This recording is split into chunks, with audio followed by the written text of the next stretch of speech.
धर्म क्या है? जिससे अभ्युदय और निश्रेयस की सिद्धि होती हो। अभ्युदय का अर्थ क्या है? लौकिक उन्नति। धर्म हमारी लौकिक उन्नति का भी कारण बनता है।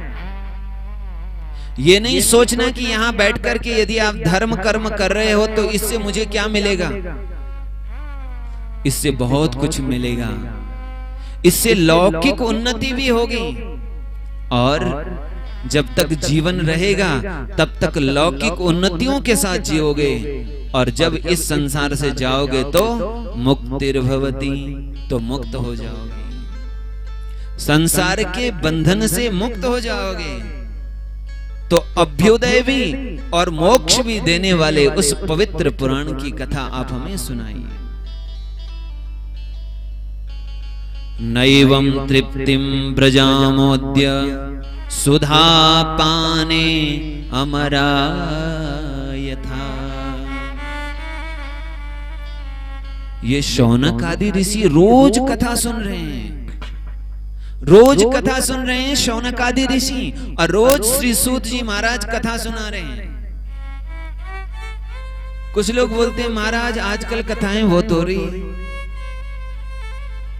अब कथाएं होती है तो चलो एक दिन वहां कथा हो रही वहां चले गए, एक दिन वहां कथा हो रही वहां चले गए, एक एक दिन जाओ बस हो गया। कुछ लोग इसलिए भी कथा सुनने जाते हैं क्योंकि जो कथा के आयोजक है उनको मुख दिखा के आ जाएंगे, देखो तुम्हारी कथा थी हम चले गए, अब जब हम कथा कराएंगे तो तुम चले आना।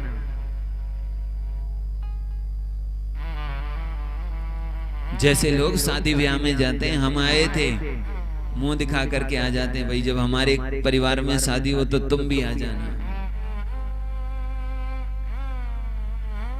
कथा कोई सांसारिक व्यवहार नहीं है, कथा एक आध्यात्मिक और सांसारिक उन्नति का उत्तम साधन है। इस कथा को बिल्कुल सामान्य लेना ही नहीं चाहिए। हमारे वृंदावन में तो रोज कथाएं होती है, एक एक समय में 4-4, 5-5 जगह कथा होती है, और प्राय जो लोग हैं उनका नियम है कि रोज कथा सुननी ही है। जब तक कथा न सुने तब तक चैन न मिले, ऐसे भी लोग हैं।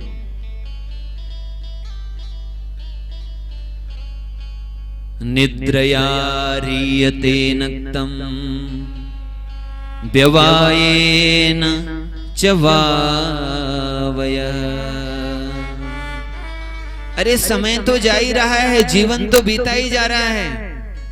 रात गंवाई सोए के, दिवस गंवाया खाए। रात सो के चली गई, दिन खा के चला गया। 3-3.5 घंटे यदि रोज कथा के लिए दिया जाए कितना शुभ होगा बताइए। अरे यदि आप ठीक से देखते जाओगे तो आपको पता चलेगा कि 24 घंटे में 7-8 घंटे तो हम बेकारी गंवा देते हैं। नींद 6 घंटे की बहुत है, 5 घंटे की बहुत है, हम लोग 8-8 घंटे सोते हैं। बताओ, जो हम फालतू की बातें करके इधर उधर समय खराब करते हैं उससे कुछ नहीं मिलता है, केवल मन और बुद्धि खराब होती है।